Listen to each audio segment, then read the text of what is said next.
안녕하세요. 금요사건 파일 디바제시카입니다.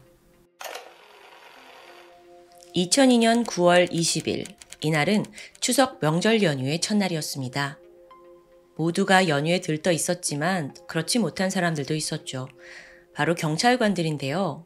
왜 유독 연휴를 즐기지 못하냐? 그 이유는 아무래도 이때는 많은 사람들이 집을 떠나서 고향을 찾잖아요. 그만큼 빈집털이 강도 범죄의 위험도 높아지는 때이기 때문입니다. 그래서 경찰은 명절 치안 종합 대책을 세웠고 시민들의 안전하고 평온한 연휴를 대비하게 됩니다. 평소보다 순찰도 더 강화됐죠. 전주 북부경찰서 금암 2 파출소 직원들도 마찬가지였어요. 어느덧 시간은 자정을 넘기고 밤 12시 50분쯤이었죠. 이창희 경사를 비롯한 2명의 경찰관은 순찰을 다 마치고 파출소 앞에 도착합니다. 근데 이상해요. 평소라면 열려 있어야 할 파출소 문이 잠겨 있는 겁니다. 불은 켜져 있지만 안에 근무자의 모습이 보이지 않고요. 잠깐 화장실에 갔나? 이때 이 경사는 다른 대원에게 파출소 뒷문으로 가서 문을 열라고 지시합니다. 그리고 잠시 후 끔찍한 광경이 목격되었습니다. 책상 옆 바닥에 엎어진 상태로 쓰러져 있는 이 파출소 소속 54살의 백선기 경사. 너무 놀란 동료 이 경사가 달려가서 지혈을 시도했지만 안타깝게도 그는 숨을 거둔 상태였습니다. 가슴과 목 등등 6군데 흉기에 찔려 있었어요. 그리고 백 경사의 손바닥에 방어흔이 다수 남아 있었죠. 범인에 맞서다가 저항한 흔적입니다. 게다가요, 백 경사가 평소 허리춤에 소지했던 389경 권총과 실탄 4발, 또 공포탄 1발이 함께 사라진 상태였어요. 사건 당시에 그는 파출소에서 홀로 근무를 서고 있었습니다. 연휴라 다들 떠나 있었던 것도 그렇고 또 다른 2대원은 순찰을 나가 있었고요. 그 와중에 혼자 있는 와중에 변을 당한 겁니다. 부검 결과 결정적인 사망 원인은 과다출혈과 관통상이었어요. 이후 백 경사의 장례는 동료들의 참담한 슬픔 속에서 치러졌습니다. 근무지에서 참혹하게 세상을 떠난 백 경사. 그의 영정 앞에서요, 동료들은 반드시 범인을 검거하겠다는 의지를 강하게 보였습니다. 아니, 이거 사실 가장 안전해야 할 장소에서 경찰관이 살해당한 거잖아요. 여기에 시민들도 경악을 금치 못했죠. 공권력이 살해당했다라는 우려까지 등장합니다. 특히나 권총도 사라졌어요? 그럼 추가 범행을 일으킬 우려가 되잖아요. 그래서 전주 시내 곳곳에 무장 병력이 배치되기도 했죠. 전북경찰청은 대규모 인력을 동원해서 대대적인 수사를 지시합니다. 이때 수사관은 먼저 범행에 쓰인 흉기 그리고 범인의 흔적을 찾기 위해서 파출소 그 인근을 샅샅이 수색합니다. 주변 도로, 하수구, 인근 건물의 옥상까지 뒤졌지만 별다른 증거가 보이지 않아요. 추가로 현장에 정밀 감식을 진행했는데 파출소 내에서만 30여 개의 지문이 나왔습니다. 근데 이게 모두 다 일하는 직원들 것으로 확인됐어요. 뭔가 잘 풀리지가 않죠. 그래도 희망은 있어요. 파출소에 CCTV 있었을 테니까요.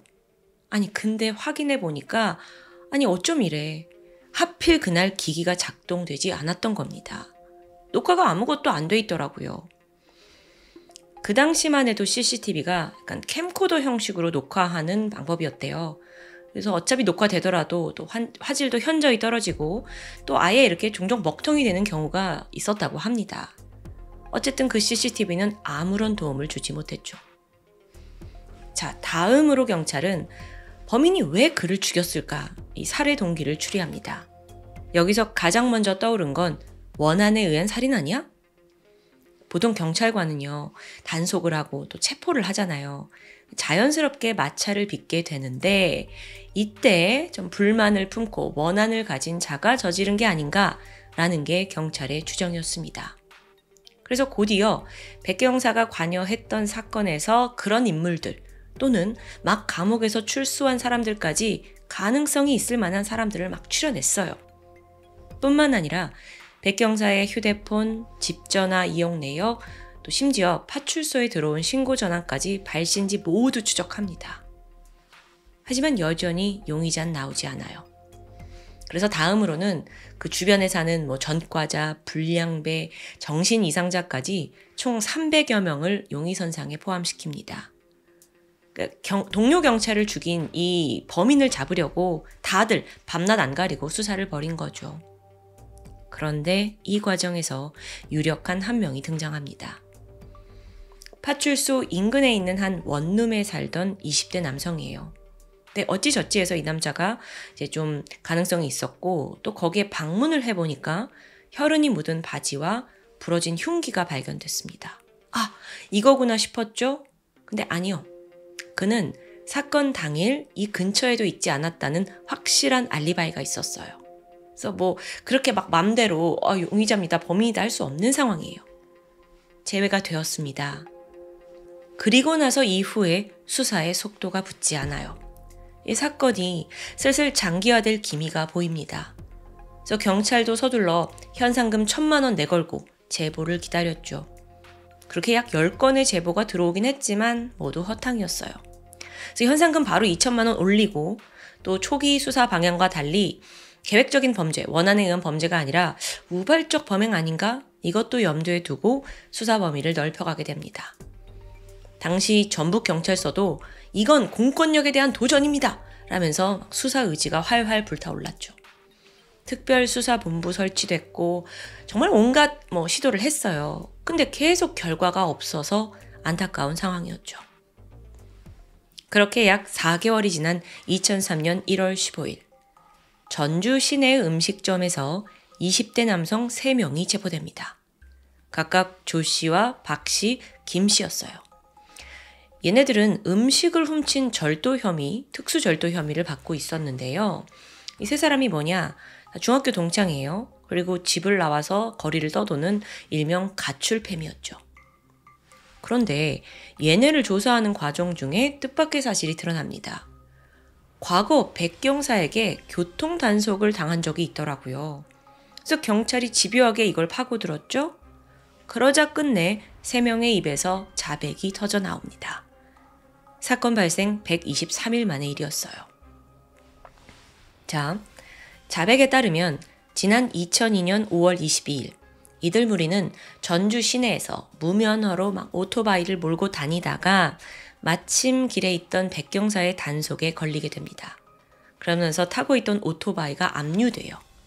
그리고 그때로부터 4개월이 지난 9월 19일 밤 세 사람은 오토바이를 찾기 위해 금암 2 파출소로 향하게 되죠. 미리 세워둔 작전은 먼저 한 명이 정문으로 들어가서 백경사의 시선을 좀 끄는 사이 다른 한 명은 담을 넘어서 파출소에 묶여있는 오토바이를 몰래 가져오자는 것이었습니다. 3명이니까 나머지 한 명은 길 건너에서 망을 보고요. 그렇게 모든 게 순조롭게 진행되던 중 복병이 있었습니다. 막상 가보니까 오토바이에 자물쇠가 걸려있는 거예요. 이거 어쩌지? 이 오토바이 이거 못 가져가는 거 아니야? 결국 세 사람은 정면 승부를 선택했고 직접 파출소 안으로 들어갑니다. 상황은 이들에게 매우 유리했어요. 그날따라 파출소에 있던 건 단 한 명, 백경사뿐이었기 때문이죠. 곧이어 실랑이가 벌어지는데 그러다 용의자 중 한 명이 격분했고 미리 소지하던 흉기를 꺼내서 바로 백경사를 찌르게 됩니다. 그가 고통스러워하면서 쓰러지자 이 세 무리가 권총을 탈취해서 도주했다라는 게 자백이었습니다. 그래서 경찰이 여기까지 파악한 후에 우리가 마침내 백경사 피살 사건의 범인을 잡았다라고 기뻐하며 공식 발표를 하게 되죠. 하지만 여기엔 반전이 있었습니다. 일단 용의자들이 그때 쓴 범행 흉기 그리고 훔친 권총 어디다 숨겼냐 그랬더니 파출소 인근에 있는 건지산이다 여길 지목했어요. 그래서 경찰 인력 만여 명이 동원돼서 이 일대를 쥐잡듯이 뒤졌죠. 중요한 증거니까요. 근데 아무리 뒤져도 흉기나 권총이 나오질 않아요. 여러분 아시다시피 우리나라는 형법상 범인이 자백을 했다고 한들 그걸 뒷받침할 만한 결정적인 증거가 있어야만 유죄가 성립됩니다. 아니 자백을 했는데 왜 흉기가 없지? 모두가 이상하다고 생각하던 찰나 예상치 못한 진술이 머리를 치게 됩니다. 2003년 1월 24일인데 현장 검증을 모두 마친 용의자들이 돌연 사실이요, 강압에 의해 허위 자백한 거예요 라고 주장하게 된 거예요. 그간 경찰이 고문을 하고 가혹행위를 해서 어쩔 수 없이 거짓말을 한 거래요. 이게 변호인을 통해서 실상이 밝혀진 거죠. 체포가 되고 나서 전주 덕진경찰서 4층 체력 단련실로 끌려갔다고 합니다. 거기서 주먹과 걸레자루로 막 얼굴, 발바닥, 몸 곳곳 다 얻어맞았대요. 20시간 넘게 잠도 안 재우고 또 막 기합 주면서 제대로 안 하면 무자비한 구타가 이어졌습니다. 그렇게 이들이 버티지 못하는 힘든 상황을 만든 후에야 결국 세 사람은 네, 제가 죽였습니다 하고 살인범을 자처하고 나섰다는 겁니다. 사실요, 여러분들은 제가 전달하는 대로 그냥 들으셨겠지만 앞서 범인들이 공개되고 나서 일각에서는 이거 맞아? 하고 좀 의아한 반응이 있었어요. 그래, 오토바이를 찾고 싶어하는 그 일념은 이해해. 근데 이미 4개월이나 뺏겨 있었는데 갑자기 이제 와가지고 왜 찾으러 왔을까? 게다가 처음부터 백경사 사건에 대해 자백을 한 것도 아니고 음식 절도를 한 사건에서 수사를 받는 과정에서 대뜸 살인을 고백했다? 이게 말이 되나? 싶은 거예요. 더 중요한 건 이들이 오토바이 찾으러 온 거잖아요. 근데 왜 백경사의 권총까지 가져갔을까? 이게 이상했어요. 자, 이제 진실을 밝혀야 하는 상황에서 2003년 2월 시민단체가 국가인권위에 정식으로 진정을 넣게 됩니다. 그래서 인권위가 수사본부장을 소환해요. 동시에 그간의 수사 기록, 또 덕진경찰서 소속 의경들의 진술까지 꼼꼼하게 검토했죠. 그리고 그 결과는 가혹행위에 의한 수사를 의심할 상당한 이유가 있다. 그렇게 무리 3명 중 조 씨와 박 씨만 절도 혐의로 2개월형을 선고받고 사건이 마무리됩니다.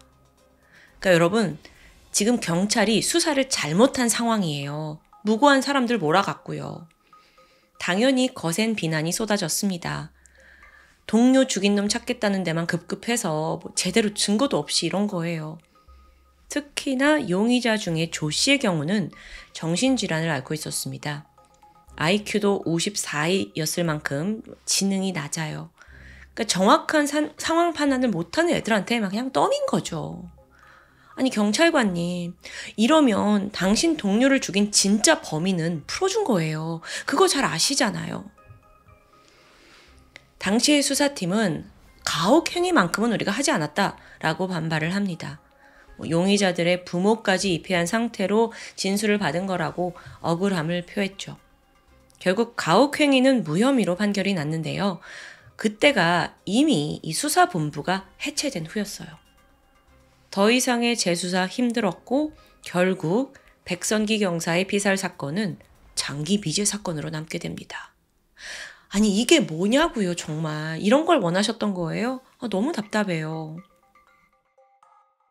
그나마 세월이 지나면서 이 사건이 완전히 묻힌 건 아니었어요. 추후 범죄 전문가들이 이제 분석을 해본 거에 따르면 앞서 이게 단순 원한에 의한 살인이 아닌가라고 생각을 했지만 사실 이건 계획범죄의 정황이 상당하다고 지적하게 돼요. 현장에 증거도 남기지 않았고 또 경찰관이 혼자 있는 시간을 정확히 노린 것에 주목한 겁니다. 보통 살인을 할 경우에는 그것도 파출소였는데 범인은 냅다 도망치는 게 일반적이에요. 근데 굳이 시간을 들여서 총기까지 챙겨갔다는 점에서 애초에 이 범행의 목적이 그 총기가 아니었느냐라는 가능성이 제기됩니다. 그렇게 듣고 보니까 좀 말이 되죠. 근데 과거 수사에서는 왜 그렇게까지 생각을 못했던 걸까요? 결국 진실은 드러납니다. 지난 2023년 2월 13일 갑자기 시간이 훅 흘렀죠? 이게 사건이 발생한 지 21년이 지난 시점인데요. 경찰에 한 통의 편지가 도착했죠. 안에는 놀라운 내용이 적혀 있었습니다. 백선기 경사 피살 사건의 범인을 알고 있다는 제보. 범인이 그를 죽였고 그때 훔친 총을 자기가 넘겨받고 숨겨줬다라는 자세한 이야기가 적혀 있더라고요. 이대 제보자는 그 증거로 권총이 숨겨져 있는 장소를 정확히 지목합니다. 그래서 수사팀이 즉각 압수수색 영장 받아가지고 그 편지에 적혀있는 장소로 갔어요. 거기는 곧 철거를 앞둔 울산의 모 숙박업소였죠. 그리고 거기 천장에서 21년 전에 사라졌던 그 문제의 권총 한 자루를 발견해냅니다. 빠르게 총기 번호를 조회한 결과 백 경사가 피살 당시 가지고 있던 것과 일치했습니다. 그간 미제로 빠져있던 백 경사 피살 사건의 수사가 급물살을 타게 돼요. 즉각 모든 화살은 그 결정적인 제보를 한 인물에게 쏠리게 되죠. 근데 이 사람이 누구였냐? 놀랍게도요. 그는 바로 2001년 대전 국민은행 강도살인 사건의 주범 중 한 명인 이승만이었습니다. 이미 그 범죄로 1심에서 무기징역을 선고받은 상태였어요. 그리고 그가 지목한 백경사 피살 사건의 범인은 그때 그 은행 강도살인 사건의 공범 이정학이었습니다. 그 또한 징역 20년을 선고받고 감옥에 있는 상태였어요. 참고로요, 그 대전 국민은행 강도살인 사건은요, 2001년 12월 21일에 벌어졌는데 공범인 이승만과 이정학이 은행 직원을 총으로 쏴서 살해하고 3억 원을 훔쳐서 도주한 사건이에요. 근데 이게요, 백경사 사건보다 9개월 먼저 일어났거든요. 그러니까 즉 이때 쓴 총이 백경사한테 가져간 총은 아니라는 거죠. 실제로 이건 다른 경찰에게 탈취한 총기였습니다. 그런데 이승만은 왜 21년이 지난 지금 와서야 미제 사건의 범인을 지목한 걸까요? 여기에 대해 경찰은 이승만이 이정학과의 관계가 틀어지면서 그 배신감과 복수심에 숨겨왔던 비밀을 말한 거라고 추정합니다. 사실 대전 국민은행 강도살인 사건 역시 오랜 기간 미제였습니다. 그러다가 주범인 이승만이 잡히는데 공범 이정학의 자백이 큰 역할을 한 거예요. 그러니까 이정학이 공범을 불게 된 거죠. 그러다 보니 이승만은 그 사람에 대한 강한 배신감, 분노가 들었겠죠? 그래서 재판에서 뭐라고 했냐면, 야, 이 새끼야, 무덤까지 가져가자고 약속했는데 네가 먼저 배신했냐? 이제 이런 말을 토해내요. 그리고 결국 재판에서 자기는 무기징역을 받거든요. 그러니까 2판 4판이라는 마음에 공범의 또 다른 범행을 폭로한 게 아니냐라고 생각이 드는 겁니다. 근데 이 자백이 끝이 아니죠. 정확하게 범인을 가려내고 또 증명을 해내기 위해서는 경찰의 수사가 뒷받침되어야 합니다. 그래서 다시 경찰은 백경사를 습격한 게 이정학이다라고 이제 결론을 짓고 그에게 혐의를 더하게 돼요. 근데 이게 말처럼 뭐 그렇게 성립이 될까요? 이정학이 전면 부인해요. 사실상 20년 이상 전에 벌어진 사건이라 지금 와서 직접적인 증거 확보도 매우 힘든 상황입니다. 재수사에는 강력계 미제팀, 강력범죄수사대, 과학수사계 47명의 인원이 투입이 됐고 진행이 되었다 하지만 그렇게 시작된 지 1년 반이 지난 현재까지도 수사가 속도를 내고 있지는 못한 듯합니다. 뜻밖의 자백으로 범인의 윤곽이 드러나게 된 백선기 경사 피살 사건. 하지만 아직 그 미제 사건 파일을 완전히 마무리했다고 볼 수는 없습니다. 범인의 윤곽이 드러나긴 했지만 그에 따른 증거와 또 확실한 자백이 필요해요. 그렇다 보니 오늘 사건, 이거 시원하게 해결됐습니다 라고 말하긴 힘들어 보입니다. 아직 이만큼이 남아있어요. 사실 근데 증거 부족으로 어떤 판결이 나올지가 좀 미지수예요. 그래도 오늘 사건에서 저에게 가장 충격적이었고 기억에 남는 부분을 다시 한번 여러분과 이야기하고 싶습니다. 앞서 경찰이 가출팸 3명에게 죄를 뒤집어 씌웠다는 거, 전 이게 굉장히 충격이었어요. 이거 다른 사람의 사건도 아니고 동료가 죽은 사건이에요. 근데 이런 식으로 해결하시면 우리는 어떻게 경찰관 분들을 믿을 수 있을까요? 물론 이 사건이 2000년대 초반 사건이라 시간 많이 지났고 지금은 이러지 않으실 거라 믿고 싶습니다. 경찰은 범죄자를 잡을 수 있는 그 위대한 권리를 가지고 있는 사람들입니다. 제발 그 권리를 올바르게 써주시길 간곡히 부탁드립니다. 지금까지 금요사건 파일 디바제시카였습니다. 안녕하세요. 금요사건 파일 디바제시카입니다. 국내 사건 사고만을 다루는 이 금요사건 파일 시리즈를 하다 보면 간혹 경찰들의 무능함을 비판한 적이 다수 있습니다. 그래서 경찰분들이 제 방송을 보시면 좀 서운하고 밉지 않을까 하는 생각이 드는데요. 이 자리를 빌어서 시민을 위해 목숨을 걸고 일하시는 대한민국 경찰을 존경하고 감사한다는 이야기를 꼭 전하고 싶습니다. 다만 사건 해결에 미흡한 점을 드러내서 같은 실수를 막아야 한다는 게 제 생각일 뿐이지 그렇다고 우리 사회의 울타리가 되어주는 경찰분 모두를 폄하하는 게 절대 아닙니다. 이런 질문을 던지고 싶어요. 목숨이 오가는 다급한 상황에 만약에 시민을 지켜줘야 할 경찰이 피해자가 된다면 그들은 누가 지켜줘야 할까요?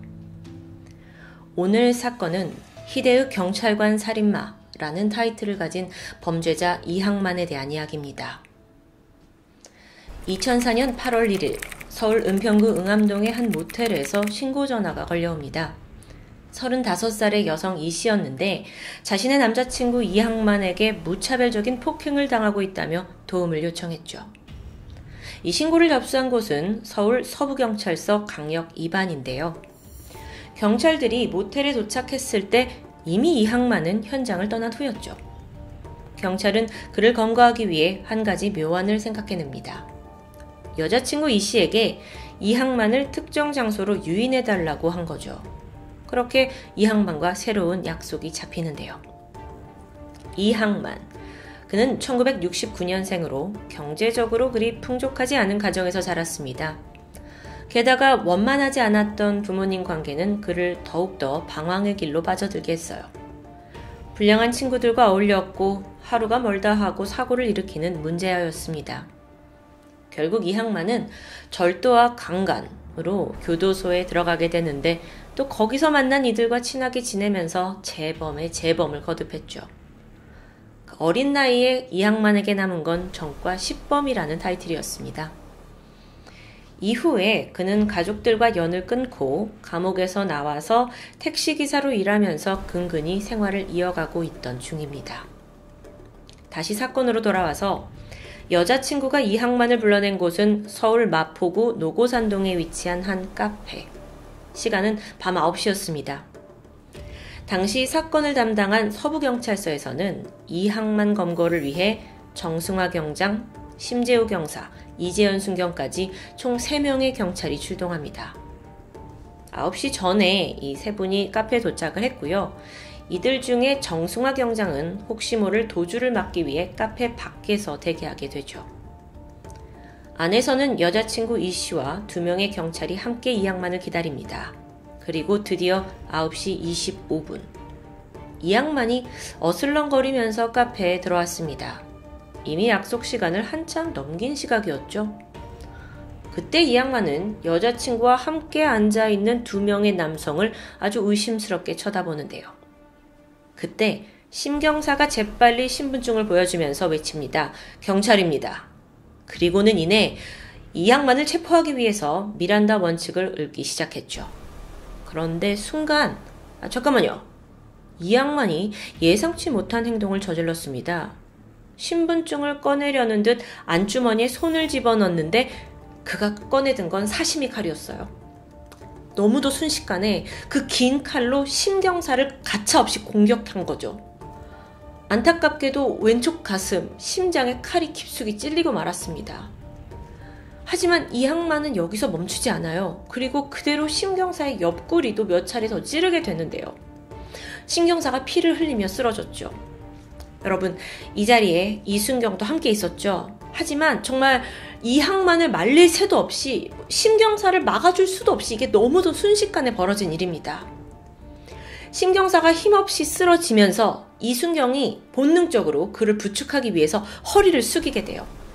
그러자 이항만이 정말 악질인 게 대부분 이런 경우에 범죄자는 도망을 치는 게 일방적입니다. 공격을 이미 했으니까요. 근데 이항만은 그 자리에서 바로 이순경의 등을 수차례 찌르기 시작했죠. 이순경은요, 등에 오는 이 찢어질 듯한 고통을 참으면서 저항했고요. 결국 이항만의 다리를 붙잡아서 그를 넘어뜨려요. 그리고 위에 올라타서 그를 제압하는데 성공합니다. 일단은요. 그러면서 이순경이 카페 안에 사람들에게 외쳤습니다. 저 좀 도와주세요. 신고 좀 해주세요. 자, 그런데 너무 안타깝게도 이 무시무시한 상황 속에서 선뜻 나서는 사람이 없습니다. 눈앞에서 사시미 칼을 든 범죄자와 경찰의 몸싸움, 여기에 사실 끼어들 수 있는 시민은 많지 않을 수 있습니다. 저라도 그랬을 것 같으니까요. 그렇게 여러분, 그 현장에 있던 사람들을 결코 비난할 수는 없을 텐데요. 그나마 카페 주인이 경찰을 돕기 위해 다가갑니다. 이항만이 가까이 오면 죽여버린다고 막 고래고래 소리를 질러요. 주인도 주춤거리면서 물러날 수밖에 없었죠. 그렇게 시간이 흘러가는 사이 이항만은요, 칼을 그대로 손에 쥐고 있었고요.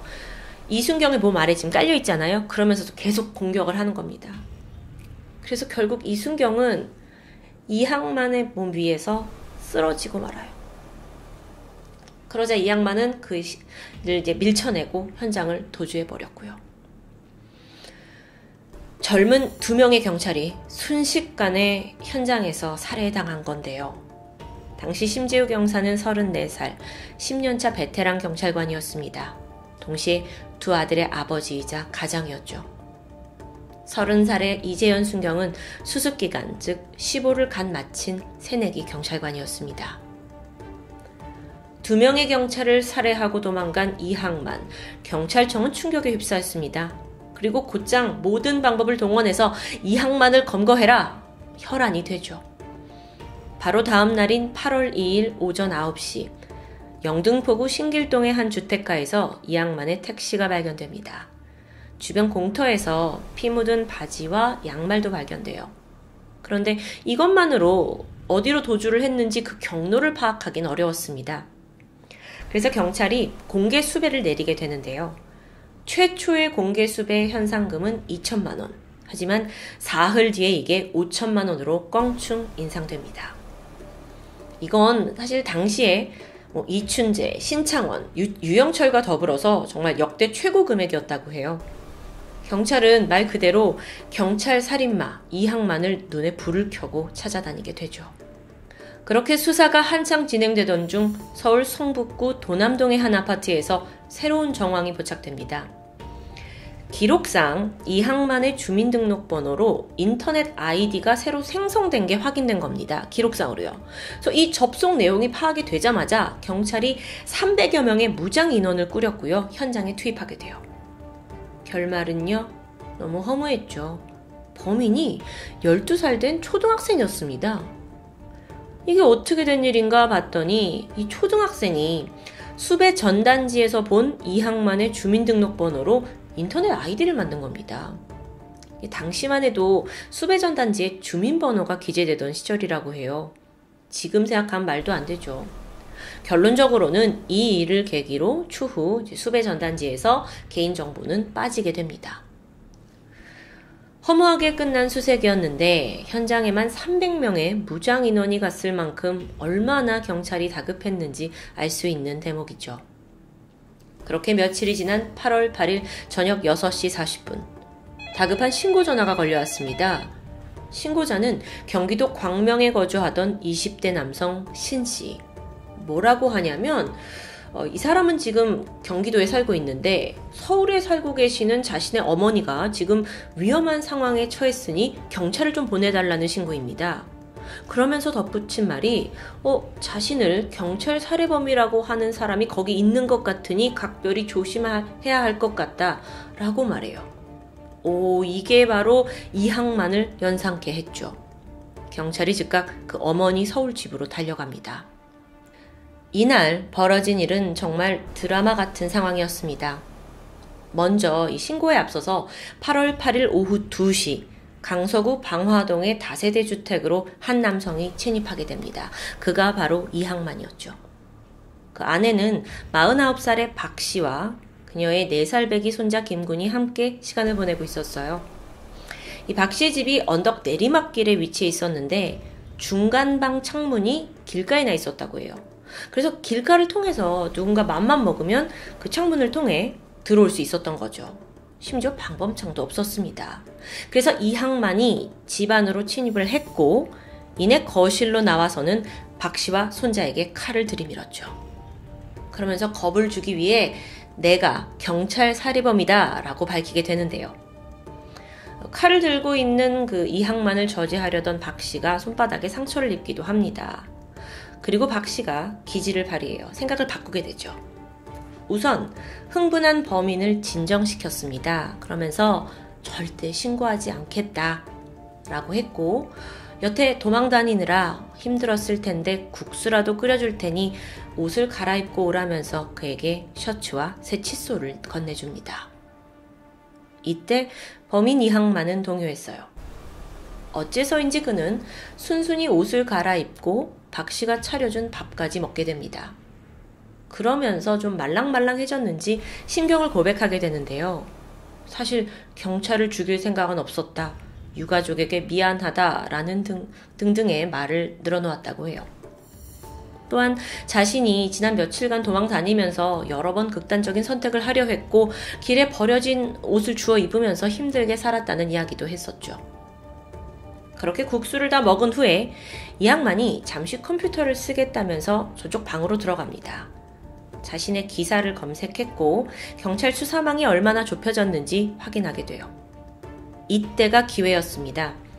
박 씨는 내가 잠시 청소를 좀 해야겠다 라고 말한 후에 안방으로 들어가서 청소기를 작동시켜요.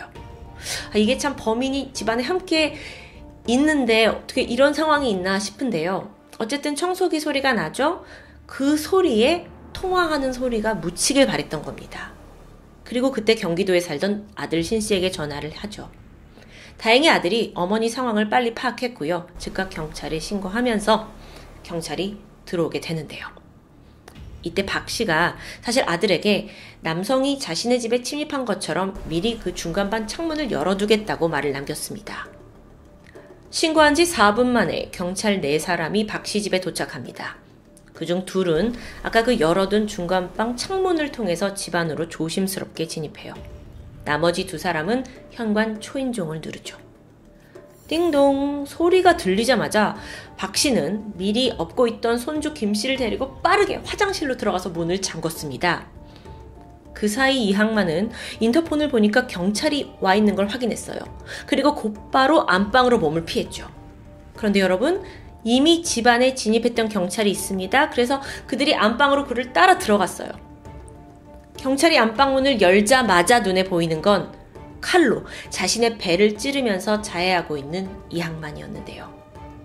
경찰이 달려들어서 칼을 떼어냈고 그는 즉각 인근 병원 응급실로 옮겨집니다. 긴급 수술이 끝나면서 이항만은 목숨을 부지하게 돼요. 수술이 끝나고 나서 자신을 붙잡은 경찰관에게 그냥 죽게 내버려두지 그랬냐? 라고 하소연을 했다는데요. 이렇게 전국을 떠들썩하게 했던 이항만 검거작전은 막을 내리게 됩니다. 자, 이제 재판, 판결이 남아 있습니다. 속전속결이었어요. 전 세계 어디서나 그렇듯 경찰을 살인한 죄는 너무도 엄중하게 다뤄지죠. 그래서 사형을 피할 수는 없었습니다. 2004년 12월 재판이 열렸는데 그는 법정 최고형인 사형을 선고받게 돼요. 재판부는 정당한 이유 없이 공권력에 정면 도전을 했기 때문에 극형이 불가피하다라면서 강하게 죄를 물었죠. 하지만 바로 다음 해인 2월 항소심에서 이항만의 살인이 계획적인 게 아니라 우발적이었다라는 주장이 받아들여졌어요. 그리고 또 그가 범행 일체를 자백했고 반성의 기미와 교화 여지가 있다는 점도 정상 참작되면서 무기징역으로 바뀌게 되죠. 우발적인 범행을 인정받긴 했지만 여자친구와 만나는 자리에 사시미 칼을 품고 오는 사람이 과연 글쎄요, 계획이 없었다고 할 수 있을까요? 게다가 경찰을 2명이나 무자비하게 살해한 사람이 정말 교화의 가능성이 있는 걸까요? 그 근거가 뭔지 사실상 좀 이해하기 어렵습니다. 어쨌든 재판부는 그에게 최종적으로 무기징역을 선고하게 되죠. 이 양반은 현재 복역 중입니다. 그리고 아이러니하게도 이 사건 자체는 대한민국 경찰의 처우 개선에 큰 획을 긋게 돼요. 당시 경찰들이 현장에 출동할 때 3단봉만 가지고 있는 이건 거의 비무장 상태라고 합니다. 무기가 없어요. 만약에 심경장이 기습 공격을 당했을 때 옆에 있던 이순경에게 무기라도 있었더라면 적어도 한 사람의 목숨은 지킬 수 있지 않았을까요? 이 사건은 이거 경찰들의 안전을 보호해줄 최소한의 수단은 있어야 되는 거 아니냐라는 판단을 서게 했고, 이후 테이저건과 또 경량의 보호복이 일선에 지급되었다고 합니다. 잠깐 생각해보면 목숨 내놓고 일하는 분들에게 이조차도 생명을 지키는 중요한 도구가 될 수는 없겠죠. 한편 희생당한 심경사와 이순경의 유족은 1계급 특진보상금으로 각각 1억 1천 4,600만 원을 받았다고 합니다. 물론 얼마만큼의 돈을 보상한다고 한들 이걸 위로가 될 수 없겠죠. 전해지는 바에 따르면 당시 두 경찰관의 죽음이 순직으로 인정되는 것 또한 쉽지 않은 과정이었다고 합니다. 유족과 동료들의 숱한 노력 끝에 국가유공자로 겨우 지정될 수 있었고요. 최근 이 사건을 다룬 한 유튜브 채널에서 당시 심경사님, 이제 특진을 하셨으니까 심경희님인데 그분의 아들이라고 밝힌 네티즌이 댓글을 달아서 이목을 끌었습니다. 그는 이제 21살이 된 성인인데요. 아버지의 뒤를 따라 경찰을 꿈꾸고 있다는 포부를 나타냈죠. 언젠가 경찰이 돼서 자신이 아버지를 살해한 이 양반을 직접 대면해보고 싶고 이야기를 나눠보고 싶다고 밝혔습니다. 또한 아버지와 이재현 경사의 희생으로 국내 경찰법이 많이 개선되었고 대우가 좋아졌다는 이야기를 들을 때마다 아버지가 정말 자랑스럽다는 말을 남겼습니다. 무고한 희생을 당하신 심재호 경위, 이재현 경사의 명복을 빕니다. 그리고 시민과 나라를 위해 목숨 바쳐 헌신하신 이분들을 우리가 오래 기억하길 바라면서 지금까지 금요사건 파일 디바제시카였습니다.